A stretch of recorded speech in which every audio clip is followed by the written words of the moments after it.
you hear all these kids that grow up, my dad, my mom never missed a game, and I didn't even have your uniform clean, My kids buddy. remind me of the Right. 2 games I missed. Right. Access more. Thanks so much for listening. Before we keep going, I'd love your help. It'll take less than a minute. See, this podcast is made possible by the generous support of people like you. Access More is able to provide millions of listeners a place to talk about real topics, listen to inspiring stories, and have thoughtful conversations about faith, like the one you're about to hear. Would you help fund the next conversation? Go to accessmore.com, select donate, and give a tax-deductible gift right now. Your gift will go directly to powering this podcast and making more like it to reach millions of people. That's accessmore.com. Thanks for helping us continue to inspire one podcast at a time. Life is like a roller coaster, but it's so much better when we go through it together. Welcome to the Candace Cameron Bure Podcast. We're here to share conversations about life's challenges, celebrations, and everything in between. Season 6 is with Jennie Allen, who just released her new book, Untangle Your Emotions. Come join us.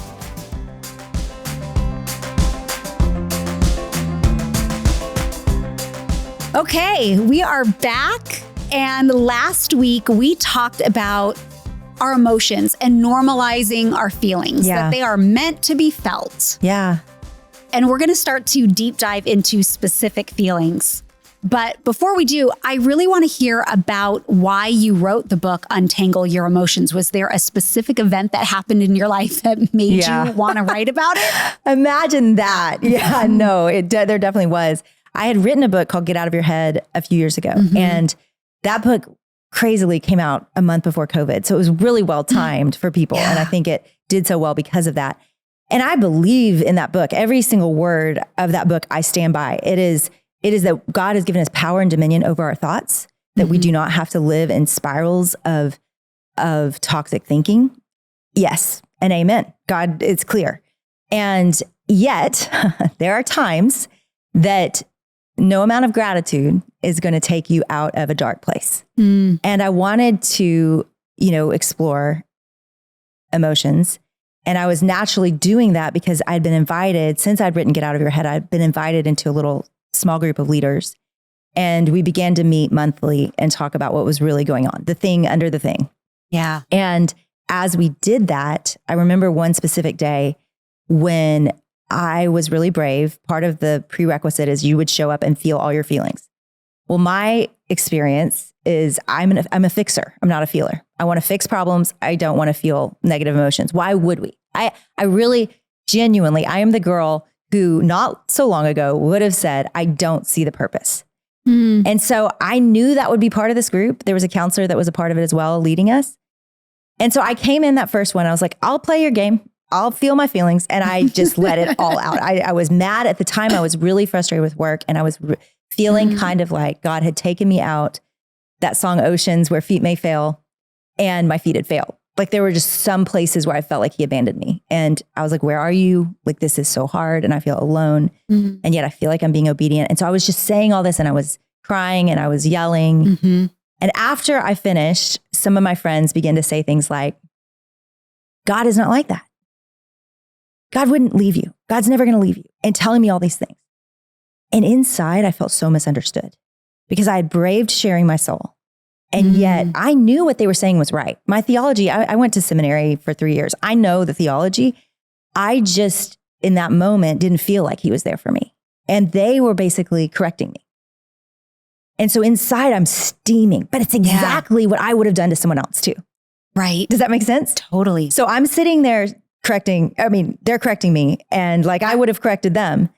And then the counselor enters and goes, listen, I'm going to stop everybody and say, instead of saying, I think God wouldn't do that, I want you to say, I feel, to Jennie. And he looked at me, he said, how do you feel that they're saying these things to you? I said, I feel misunderstood. I feel hurt. I feel ganged up on. And so one by one, they started just saying what they felt. I feel sad that you felt alone. I feel angry that you haven't had anybody to tell this to. I feel proud of you that you haven't left God, that you still love him and that you're still obeying him. And I mean, my heart, like it went from angry and disconnected from them to so full and whole. And I wouldn't have believed it unless it happened to me. And so I'm someone who likes to, I'm seminary trained, I'm a Bible teacher, but I also love the science because in my experience, the science has backed up the Bible a lot of the time. Yeah. Because God built our brains and our bodies. And so I kind of went on this hunt of what is this magical thing that happened to me? Because it didn't make sense to me. Because I'm like, they solved no problem. They gave me no perspective. They gave me no truth, right? My truth person. They just felt sad with me. But if you look at the scriptures, you see verses like mourn with those who mourn. And then if you look at the science, you see that the reason the Bible would say that, the reason Jesus said that is because, and did it for people, as we'll talk about in the sadness week, is because literally your neural pathways get broken through trauma. And the thing that heals them is not being alone in your pain. So when someone mourns with someone who's mourning, your brain is actually repairing itself. And for someone who's a very logical thinker and not very emotive, that made sense to me. And I wanted to change and I wanted to grow. And as I began to grow and I began to parent differently and do marriage differently and friendships differently, all my relationships got deeper and better. And so I just became so compelled that this was something that was worth spending 2 years of my life on. Wow. That's so beautiful. Yeah. I'm so happy for you. Oh, I know, right? I've come a long way. All my friends. I really am. All my friends would say that too. It really is. You're missing. And I know there's so many people listening that relate to that fixer versus a feeler. And yeah, you really are missing out. It's something I didn't realize. I wanted to feel happy. I just didn't want to feel sad. Yeah. I very much connected with the advice that your friends were giving you and the biblical perspective. And it's something that I've learned a lot in the last couple of years as well, that often when you're going through whatever, probably a difficult circumstance, but whether it's sadness or grief or anger or frustration, you just want someone to sit with you and feel with you. Yeah. You don't always want someone telling you what you should be doing or even what God is doing. Right. You just want someone to sit and feel with you. Yeah. And it's so hard. Why is that so hard? I don't know why, but it's still. I think it makes a lot of people uncomfortable. Yes, that's right. That's right. I think because you especially as a fixer, if you're on the other end, you want to help fix your friend. Yeah. You don't want and you them think to feel there's an those answer. things. Yeah. And let's get out of this. Let's not feel it. Right. Yeah. Yeah. Yeah. And I think I have grown. I still might try to fix people a little too often, but there's room for growth in life. There's always truth. I mean, I think we've got to be clear. Like, I am not suggesting that we abandon truth, right? Like that's the furthest thing, right? Of course not. That is not it. It's that sometimes what's really wrong is not that they don't know the right answer. In fact, I would say 99% of the problem out there, a lot of the times, is that,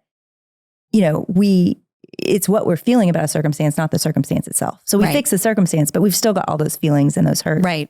And I think that's what I had to realize with my kids, especially, is just, right now they're not asking me how to solve the problem. That's not really what or they'd ask me. Yeah. They're just sad and they want me to be sad. Yeah. Or mad with them. Yeah. And it's amazing. It really does help. It does. So through the next few weeks, we are going to go through specific emotions one by one. And the emotion we're going to start out with today is joy. Joy. Such a good one. I love Let's start this up one. on a high. Let's start on a high note. We're going to start out positive. Yeah. We have tears to share later. That's right. Later in episodes. But I thought that it would be really good to define the difference between joy and happiness. Yeah. Because there is a difference between the two. And yet we use those two words interchangeably. Sure. So happiness, I would say, is an exterior feeling. It's a feeling that we feel happy when things are created around us that give us happiness. Yeah. They're pleasurable and you feel happy. But joy is a deep inner feeling that you have when you have peace and contentment and happiness too, despite your circumstances. Yeah. And joy comes from the Lord. Yes. Right. And haven't you known someone who has been through the most unthinkable circumstances and they're still joyful? Yes. Isn't that wild? Yes. I mean, I've been through lots of difficulty, but I have a friend who has a heart condition and could die anytime. And she is truly one of the most joyful people I've ever met. Yeah. And I don't know, when you say it comes from the Lord, I've seen it. It's almost like something you can't believe. Sometimes I use the word magic about things God does, and I know people get offended because it's like sorcery. I'm like, no, I'm talking about the same thing. I don't have a good word for it when you just can't explain. It's supernatural. You can't explain it apart from any other thing except the Lord. It's just, and she's not worried, and she's, that's true joy. Yeah. Yeah. So we might be using the two words joy and happiness a little bit interchangeably as we talk about this, but just thought it would be good to define the two as we start out. Tell me when you've felt joy, any recent time in your life or... Well, we're going to have some common things because we're in a similar life stage. Like we both just had kids get married. Yes. And I will say this, my son-in-law, we have these 4 kids that are strong-willed, world changers. And then Charlie comes along, and Charlie, my son-in-law, brings me so much joy. He is like a Labrador. Like he's just easy to be with. He never judges you. Like there'll be times I come in and it's like 10:30 in the morning. I'm still in my robe. I'm like, oh, I'm sorry I'm in my robe. He goes, why would you say that? I'm like, I love you. Like he goes out of his way to make sure nobody feels uncomfortable around him. Like he is just as easy. And I feel like he genuinely, I think he's just a whole other pace. Like our family is all like, let's go, you know? And we go so hard. And then he just is really content just hanging out at my house for hours, and he'll just stop by and just hang out.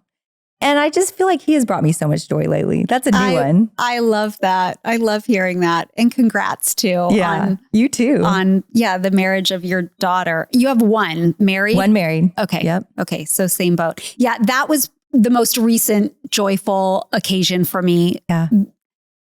Yeah.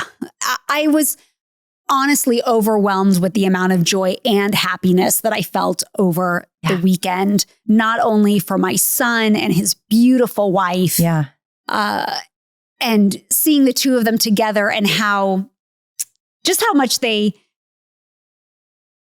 really intentionally dated and were so specific about their relationship, and then ministering to people, even at their wedding, on their wedding day, was such a beautiful thing to watch.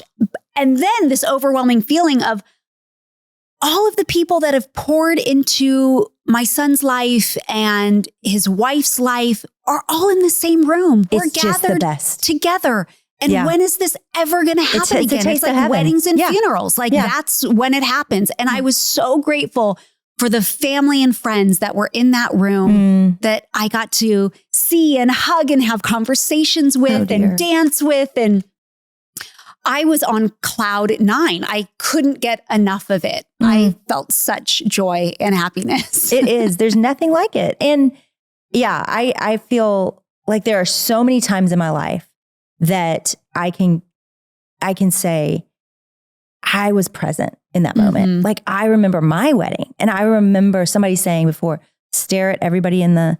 Yes. And I think that's so much of what we're talking about here is not missing our lives, right? Like just being there and noticing it all and feeling it and not missing it and dancing down to the reception, it's like loves mambo. That is it. Yes. It's like we live once, and these moments are passing us by, and we don't want to miss them. And I think that's when motivation, as how we started, of why is it worth feeling? And as someone reluctant to do so, I can just say it is worth feeling because we don't miss our lives. Like we get to experience those moments and really seal them in. One of the most fascinating things in the research is how much of our memories are sealed by emotion. So most of your memories from a kid, probably you were feeling something, and you were feeling joy, you were feeling sadness, you were feeling afraid. You probably don't, if you were someone who had no emotion as a kid or very little, or that was very shamed, you probably don't have a lot of memories as a kid because really emotion is sealing. And so you'll probably remember for the rest of your life that day because you drank it in. Like you really felt it in your bones. I really did. It truly was one of the best days of my life. One of the best weekends of my life. Yeah. Nobody prepared me for that because I knew that for my own wedding, but I didn't realize, oh wait, all my friends are here too. All the people that love me are here too. It wasn't just for Kate. You know, it was exactly. It was the people surrounding us all our lives. Yeah. It was really special.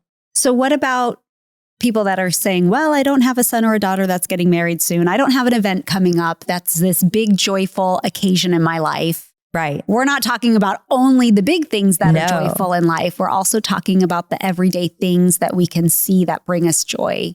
I think, okay, so let's start by making a few comparisons that we'll probably revisit over the season. I like to describe emotions as an ocean. So when you think of an ocean, sometimes it's hitting you at your feet and you're standing on the shore and you see them and you're noticing them, but they're not a big deal. And I would put those in the category of mood. Like it's a mood. You feel happy for a minute, whatever. It's a mood.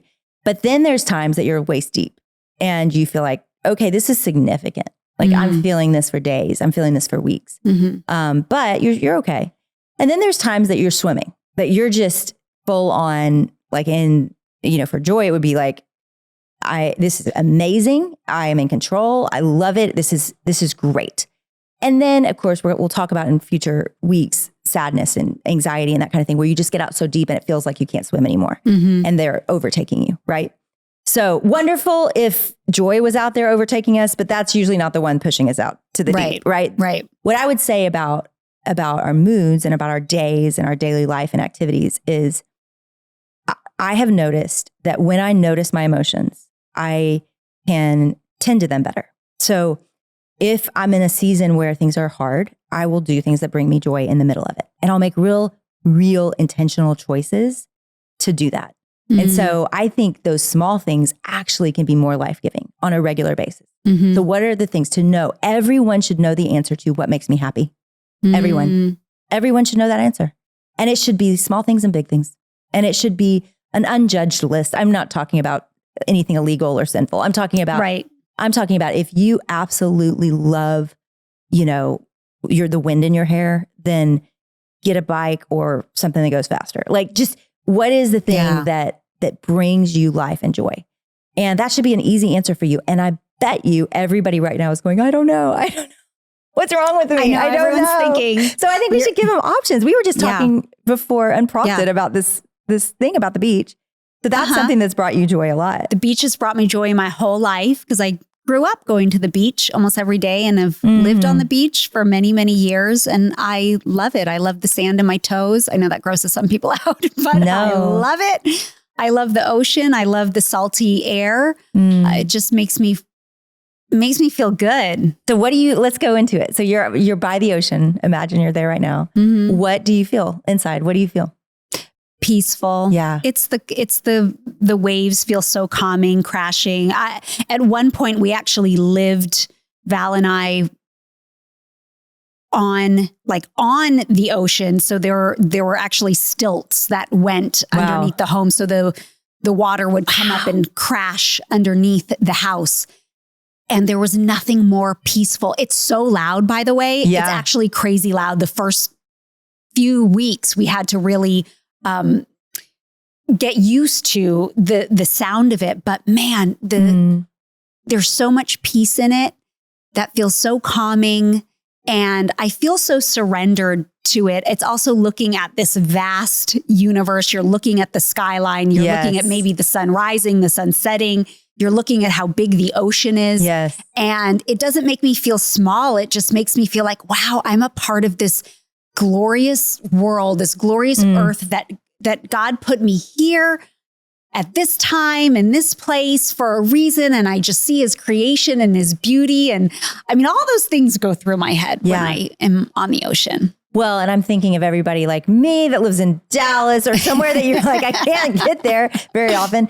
But I would just say that nature has that effect. And so there's days where when I'm really feel like I'm stuck or anxious or in a negative spiral, I'll just go to, there's two things we do. I will go to a park and I have an app I listen to, which is Pray As You Go. And it plays bells and it's real beautiful. It's nearly a liturgical app. And it's an awesome app. Everybody go download it. And they play bells and then they lead you through prayer. And I'll go lay at a park. I'm sure I'll look crazy. And just sit in nature for a minute and pray and feel led along by this app. And then there's another thing we do regularly. And my husband, part of the story of this book is right when I started working on it, my husband went into pretty deep depression. He had done that before in the past. And again, we're in joy, so I'm not going to talk about it yet. But one thing that brought us joy in the midst of depression, which I think is a reality for a lot of people, is we would walk at night and we didn't really talk when he was at his lowest. He just didn't have words. But he looked forward to it. And we would just go and sometimes we would take our dog and we would we had this one place we would walk and we would walk to our certain spot. It would be 2 miles and we would walk back. It wasn't for major exercise. I mean, there was no hills. It's Dallas. But I think just moving our bodies in the evening and getting out into nature. Just, I don't know. It worked. Oh, yeah. It was we helpful. talked about that in one of the seasons past, how important that is. Yes. Yeah. Val and I walk together almost every day. If we're in the same city, we do. We walk just about every day. Yeah. Whether it's very early morning, kind of sunrise, or we do before dinner in kind of a sunset way. And then it's a nice way, but it's a nice point of connection. And I feel that way too. And it just feels really good. Yeah. I love that. But I think there's ways we can experience joy even without the circumstances aligning, right? Because totally. I mean, listen, I can think about things that are so joyful for me that are the smallest, silliest things. Sumo oranges make me so happy. I've heard this about you. I get it. I have one in my office right now. It's sitting on my desk. That's my little treat for today or my midday snack, whatever I want. They're so sweet. They're so sweet. They're so easy to peel. They're so cute and delicious. I just love them. So my thing like that is pears. I love pears. What kind of pear? I mean, just a really good ripe Not a specific. pear. No, I mean, let's be real. William Sonoma shows up on my doorsteps. Or is that what it is? No, it's Harry and David. Harry and David. Harry and David. Can I send you my Harry and David? I get them sent almost every year. And I'm like, I eat them all. Like my family doesn't really eat them. I eat them. I'm about to get a lot of Harry and David pears sent to my house. Now I know. This is great. But I love it. I mean, I think, it's so cool. And those are things like God just built like out of a whim. I mean, isn't that cool? Like he just built oranges and pears. I know. He's Wait, so hold good. on. Back to the Harry and David for 1 second. I always want the gold wrapped one to be an extra special one. And it's not. It's just a regular pear. And I'm like, why do you do that to me? I feel like I'm opening the golden ticket. Yes. And there's nothing in there but just the same. Yeah. I will. We could go on and on about this, but yes, those are things. I mean, what else is just easy? Oh, I think this is good too, I think we both like our work. And I know some people listening might feel like, ooh, I don't have a purpose or I don't have a job. I would argue with that there is something that God made you to do that you love. And it doesn't have to be for money. It could be a volunteer position at your church. I remember watching my mom all my life. We would be up at the church helping her laminate. I don't even know why laminating was the thing, but we were like laminating all the stuff for Sunday school. And she never got paid a dime for that. And she loved it. It brought her so much joy. Like, I just think, be sure like you know what you're good at and that you are using that gift because God gives us gifts and builds us with capacity to serve and to contribute. And I think that brings me joy. It has at time brought a lot of pressure for me. And I've had to learn for the joy and the pressure to coexist. Yeah. But I really think that's been one thing for me. Has that been for you too, work? Yeah, very, very much. Yeah. So I love my work. I love all the different aspects of my work, from this podcast to the movies that I make to clothing and social media and all the things that really do encompass my work. But yeah, with that, there is a lot of stress and that can be difficult to balance at times. But if I zoom out for a moment, work is a big source of joy for me. I love it. I thrive in it. Yeah. And I think there have been times in life where we could feel guilty for that.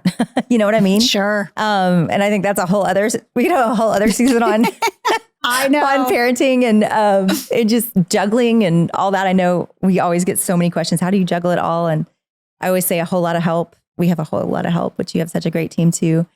And so, yeah, I do think there is joy in that though. Did you know that over 85% of grass-fed beef sold in the US is imported from overseas? That's a staggering number, right? That's why I'm sharing about Good Ranchers. They are the #1 source for 100% USA grown meat you can trust to feed your family. Instead of getting overpriced imported meat from the store, Good Ranchers delivers meat for your family straight to your door. Have you thought about switching from the grocery store to Good Ranchers? Well, right now, subscribe to any of their meat boxes and get my special offer of free chicken for a year. Yeah, that's adding over 2 pounds of their fan favorite, pre-trimmed chicken breasts to every order for a year. When you subscribe and use my code CANDY, their beef, chicken, pork, and wild-caught seafood is all 100% sourced in the USA, which your grocery store can't say. Go to goodranchers.com, pick your box, use my code CANDY, and get meat you can trust from a company that cares. Not sure which box you want? Try their bestseller, the Rancher's Classic. Or if you're a hungry household, check out their Family Feast Bundle. Get quality, local food you can trust and feel proud to feed your family. Go to goodranchers.com and use code CANDY to claim over 25 pounds of free chicken today. Goodranchers.com, American meat delivered. Spring is in the air. With spring blooms comes new beginnings and renewed opportunities. It's the perfect time to refresh, rejuvenate, and nourish your soul with the power of Scripture. One of the best ways to help with that is with the Dwell Bible app. Let Dwell be your companion for spiritual growth. Whether you're spring cleaning, going out for a walk, or working in the yard, Dwell is the perfect way to listen to the Bible wherever you go. Dwell is completely customizable. Pick from over 20 different voices, your favorite translation, reading speed, background music, and so much more. Listen to Scripture being read to you or relax with Dwell's new daily devotional. Each day is new, fresh, and crafted to take us beyond Scripture alone. Join me and give Dwell a try. Listeners of this podcast get a 25% discount. Go to dwellbible.com/Candace to sign up. dwellbible.com/Candace. The link is also in today's show notes. So how can our attitude change if we start noticing the things that bring us joy in life? Well, I cannot emphasize enough how important the next few weeks are going to be about sadness, anger, fear. Because until we make a home for those, your joy is always going to be limited. And as you make a home for those, you're going to feel, yes, sad more, but you're also going to feel happy more. And I know for me in the last 2 years, as I've journeyed through this, I just remember one day being happy and not knowing why. And I felt it in my belly. I know this sounds funny. We'll talk about this. A lot of emotions you feel, everybody feels them differently in different parts of their body, but you usually experience emotion, sometimes notice an emotion for the first time, burst in your body. And so for whatever, it was almost like a butterflies. Yeah. You know that feeling? Yeah. And I remember going, I don't know why I'm happy, but I feel happy. And those are the kind of things, I'm not saying I never felt happy before I did this work, but I never felt happy for no reason like that. Like I think it was just parts of me waking up and experiencing joy again. But I love, and I would say that how we started with joy comes from the Lord. I've learned that life is going to stink. A lot of it. Yep. And a lot of it's really amazing. Yep. And the more I'm at home with in this world, there will be trouble, which Jesus said. The more I'm at home with there's going to be trouble. Pretty consistently, we're going to have trouble. And pretty consistently, there's going to be gifts in the midst of that trouble. The easier I see the gifts instead of the trouble. And I can notice the gifts. And so I think it's just making a home for all of it that has helped me the most. Yeah. Do you ever feel guilty for being happy? I know we talked a little bit about this last week.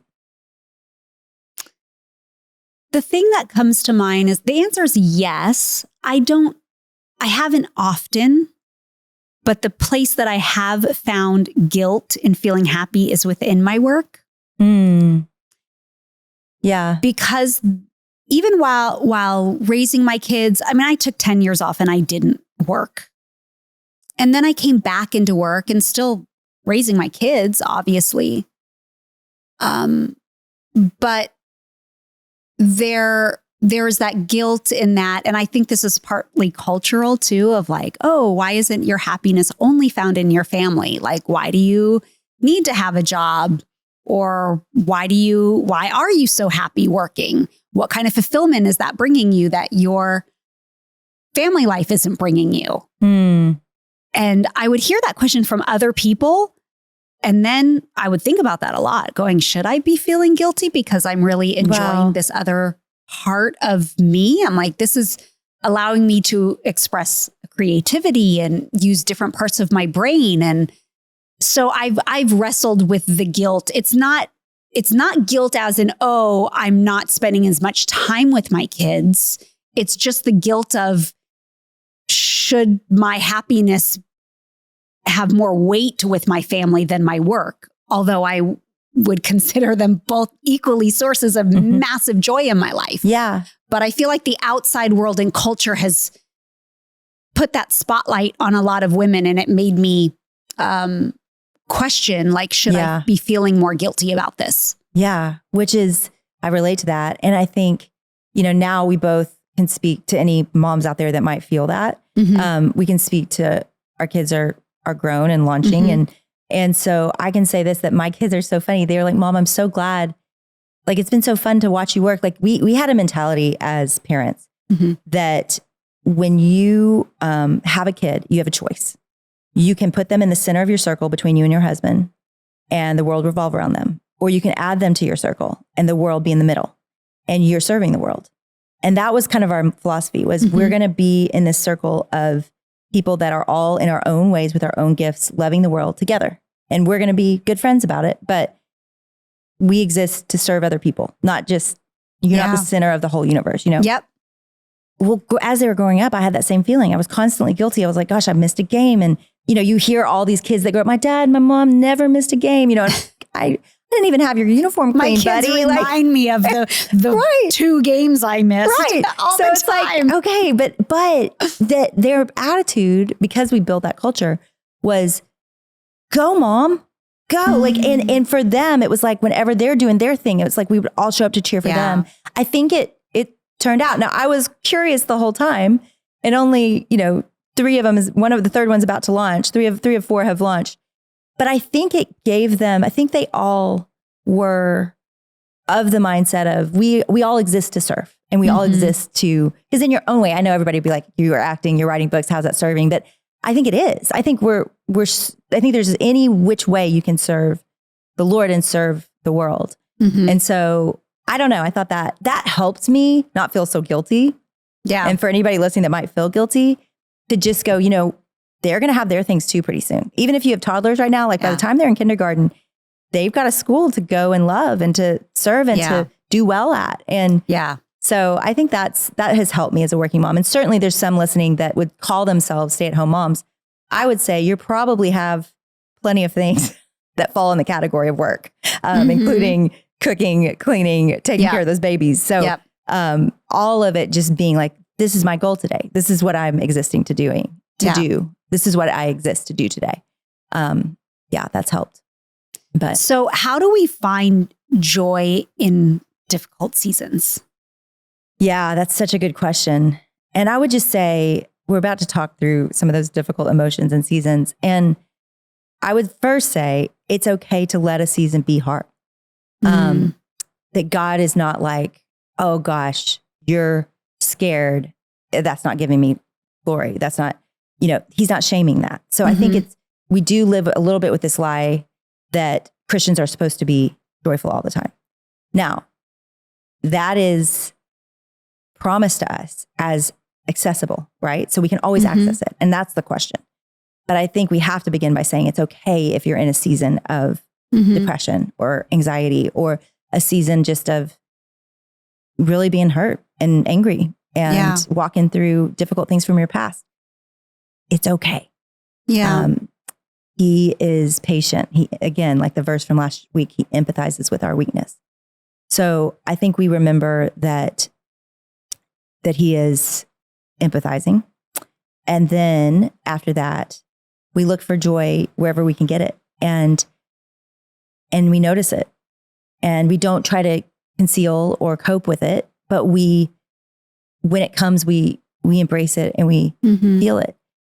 But I would say my friend Julie, who's walked through, she lives with sudden death potential every minute. And I know we all do, but she like has the bracelet where how to be resuscitated and what she needs.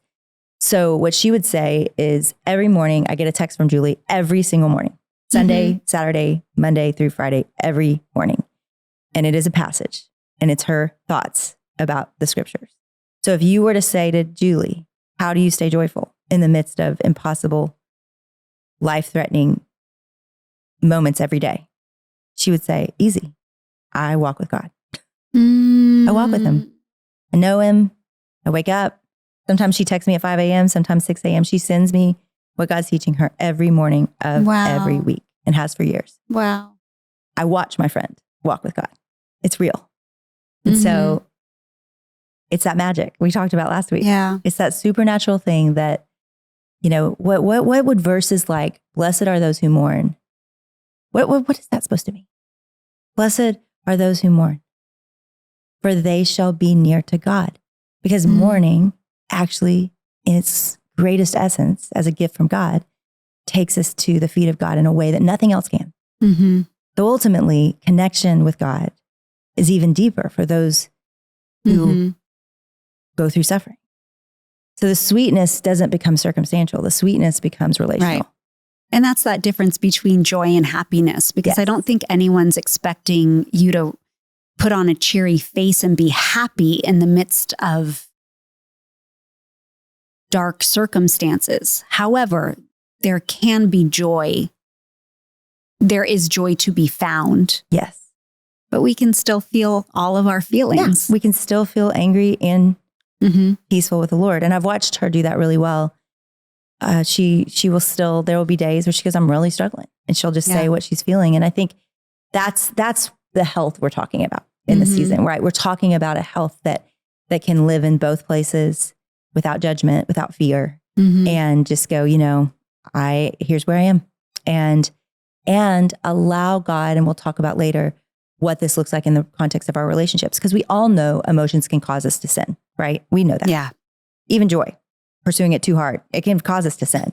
Yes. So all of them can, at some point, we make a choice though, right? We choose what to do with it. You made a choice in the story you told last week about, at the airport. It's like, is it wrong you were mad that somebody was yelling at your husband and berating him in public? Heck no, I feel mad for him. I feel defensive. That's wrong. That's unjust. Of course you were angry. But then you made a choice of like, I could really cause a scene right here, but you didn't. And I think, the scripture that comes to mind is, in your anger, do not sin, which implies that we can have anger and not sin. It also implies we could have anger and sin. And we all know that's the easier road. Right. Of course it is. So yeah, I think it's a big, giant experiment. And I think God gives us the grace to feel that out. I think of how many people might feel like emotionally, and maybe they don't even consider themselves this, but they're just not emotionally intelligent. Like they don't know, when you ask them how they feel, they're like, I don't even know. Like I haven't thought about it in a while. Yeah. And I would say this little chart, and you can find one anywhere. There's these little feeling charts that you can find the words, has helped. And it's a little bit like kindergarten, where you go, okay, I think I feel happy today. I don't know why, and I don't know what word I would give it, but to go looking for that word. And sometimes it's ecstatic, like just over the moon because some great thing happened. And then sometimes it's peaceful, like you described by the beach. Sometimes it could be each of those things. And I think the more specificity we give to the word, the more able we are to connect with other people about it. Yeah. Yeah. And I just love the thought of, and encourage people to recognize when you see things or do things that make you happy. Yeah. And joyful. Take note of them. Yes. Build a list. Have a great list. Yeah. I saw one time somebody that they asked their kids this, what makes you happy? What do you love to do? And the whole family made little pieces of paper cut up and they put them in a cookie jar. And on certain days, like they just would get to go pick something that makes them happy and the whole family would go do it. That's so fun. Darling. I know. I love that. We need more of that. I know. Think about the people that are happy. We were just talking about somebody today that's kind of famous that's on a TV show. And backstage, we were talking about him, how happy he is. And it just stands out in the world, like people that are just really just happy. Yeah. And so notice the things that make you happy and don't be afraid of feeding those things. My sister's going through a lot right now in her personal life. And I just said, Katie, what makes you happy? And go do it. Like today. Right. Go get a massage. Go for a walk. Go get dinner with friends. Like what are just go do it. And don't worry if it's selfish. Don't worry if your whole world's going to fall apart while you do it. It won't. Just do it. Do it. Well, I love that. I love feeling joyful. I love being happy. I think we all do. I think most of us do. But that is like probably my number one emotion that I get very frustrated with myself when I'm not happy because I'm so used to being a happy person. So when I have days I'm not happy, I'm like, Candace, get out of your head. Like I annoy myself. Right? I mean, I think back to like the people listening that relate to what you just said. And they're like, it's been a long time since I felt happy. And that's something to notice. Like whatever, I think that's what we're going to talk about in these weeks is emotions are telling you something. To notice it. Notice, I haven't been happy in a long time. Maybe you've been fine, but you've been numb, or maybe you've just been checked out, or maybe you've genuinely been sad for a long time. But I think it should be something that makes you curious and not just check out or cope, right? Yeah. Let's take our listener question for today. This is from Emma. She says, I'm 17. I'll be 18 in July. Hi, Emma. I just love when young people write in. It makes me so happy. See, it makes me happy. Thanks, Emma, for writing in. Okay. I'm about to graduate. What do I do when it feels like every day feels the same and it makes you start to feel down? I feel like I'm doing the same thing every day. And I would love it if you would pray for me for that and for my almost daily struggle with anxiety. Oh, she just represented so many people. So many people. I think we can look for happiness like a hit, like just a drug. Like we got to have it to make the day meaningful. And I think that's one of the hard things this generation is being raised to think because they're watching, TikTok and reels and they're seeing like exciting lives everywhere. So it puts a normal mundane life into some small box that feels not significant. And I would just say, God of the universe came to the earth and did the mundane for a long, long time. He was a carpenter's son. Oh, that's good. He was sawing wood. He was God on earth. And for 30 years, he was a brother. He was a son. He did the work. He learned skill. And he played. And he was just probably every day felt the same. So we don't despise the small things. And we know that in the small things and the boring days that God is growing us and helping us have resilience. And so I would just say to Emma, of course, you feel a little down because you get to watch people every day do really big, great things. And it just feels like you should be too. But I would say we've got to remember that the big, great things and the things that will actually bring us fulfillment are our friendships right in front of us, our relationships with our family, our work that is small and nobody sees. Those are actually some of the most fulfilling things. So look for it in that. And then to the anxiety thing, it's in the air we're breathing. It is. Yeah. It's everywhere. And so you're not alone. I think it's so important we say that with mental health issues, depression, anxiety, whatever it is for you, you are not alone. There is an entire world right now struggling with mental health. This is urgent. And we're talking about joy this week, but there also is a war. And we'll get into that in the next weeks. And don't be alone in it. Don't choose to be alone in it. Tell somebody and draw draw them into what you're going through, because your brain was built by God to suffer with people that love you. That's a beautiful answer. And I don't know that I could even top that or add to it. I should say it's not a competition. That's where my brain goes. Emma, I would just encourage you that if you're feeling like maybe you don't have purpose in your life because you're doing the day-to-day, just know that your time with God is the most purposeful thing in your life. And just remember that if you are, I'm assuming that you're a person of faith, you asked for prayer. And if you're spending time with God, just know it's the best thing you can be doing to keep building that relationship and knowing him and his character and just being in communication with him. And that is so purposeful. It may feel like the mundane, but it is, it's just the best thing you could do in your life. So I feel like we should pray for her. Let's pray for her. Yeah.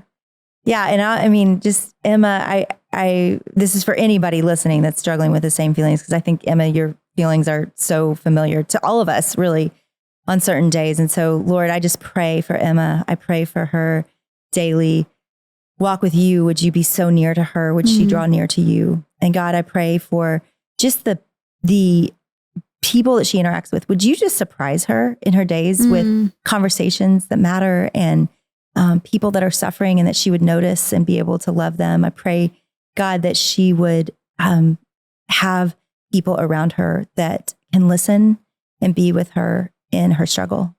And we know you can provide all that. And for everybody else listening that needs the same prayers answered, we pray this for them as well. We know that you are near. We know that you never are far, but help us draw near to you. In Jesus' name. Amen. Thank you so much. What another great episode. Just remember that Jennie and I have a gift for you this season. We're calling it the Unwind Guide, and it's a free resource to help you understand your emotional health. You can get it at Candace.com, where you can also ask more questions. Until next time, be grateful all day, every day. Hey everybody, thanks for watching. Would you hit the like button if you want to hear more stories about emotional health? And let me know if there's someone else you want me to interview. Candy Rock Entertainment, all rights reserved.